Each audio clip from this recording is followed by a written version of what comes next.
कैसे हैं आप सब? उम्मीद करता हूं आप ठीक होंगे। आज हम 2 स्टोरीज डिस्कस करने वाले हैं। पहली story his first flight by Liam O'Flaherty, second story black aeroplane by Frederick Forsyth. चलिए शुरू करते हैं।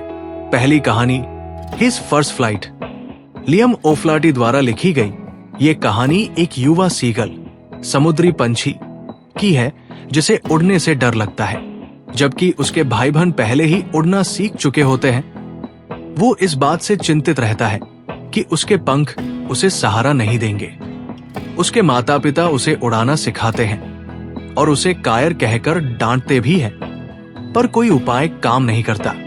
अंततः उसका परिवार उसे बिना भोजन के किनारे पर अकेला छोड़ देता है, इस उम्मीद में कि भूख उसे पहली उड़ान भरने के लिए प्रेरित करेगी। अगले दिन वो अपनी माँ को उसके पास मछली का टुकड़ा लेकर आते देखता है। उत्साह में आकर वो मछली पकड़ने के लिए छलांग लगाता है, लेकिन माँ थोड़े दूर रहती है। मछली पाने की कोशिश करते करते वो अचानक उड़ने लगा। शुरुआत में उसे अत्यधिक भय होता है, पर जल्द ही वो उड़ान का आनंद लेने लगता है। उसके परिवार वाले उसकी सफलता का जश्न मनाते हैं, क्योंकि वो आत्मविश्वास के साथ खुला आसमान पार करता है। ये कहानी हमें दिखाती है कि कभी कभी बस थोड़े से प्रोत्साहन की जरूरत होती है, ताकि हम अपने डर को पार कर आगे बढ़ सकें।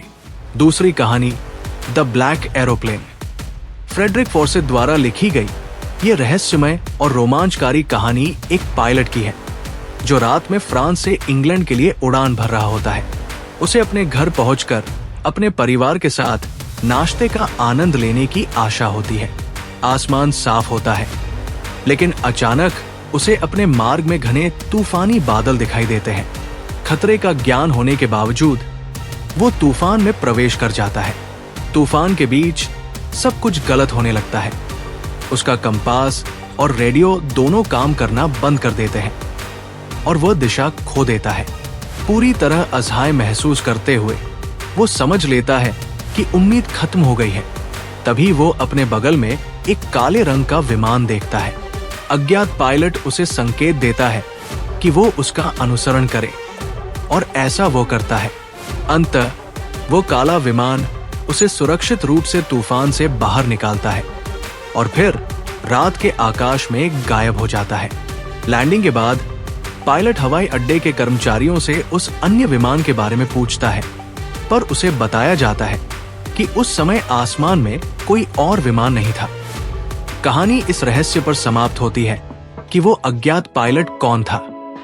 ये कहानी बताती है कि कभी-कभी हमें अत्यंत आवश्यकता के क्षणों में अनपेक्षित स्रोतों से सहायता मिल जाती है। दोनों कहानियों से हमें ये सीखने को मिलता है कि साहस, विश्वास और आशा से हम सबसे कठिन परिस्थितियों का भी सामना कर सकते हैं। जहां एक कहानी एक युवा पक्षी की उड़ान भरने की यात्रा को दर्शाती है, वहीं दूसरी कहानी एक पायलट को तूफान में रहस्यमय मार्गदर्शन से बचते हुए दिखाती है। इन कहानियों में ये संदेश निहित है कि जीवन में जब हम डर के सामने होते हैं, तो थोड़े से प्रोत्साहन या अनपेक्षित मदद से हम नई ऊंचाइयों को छू सकते हैं। तो यहाँ ये चैप्टर पूरा होता है। आई होप ये आपके कुछ काम आएगा। चलिए फिर मिलते हैं अगली वीडियो में।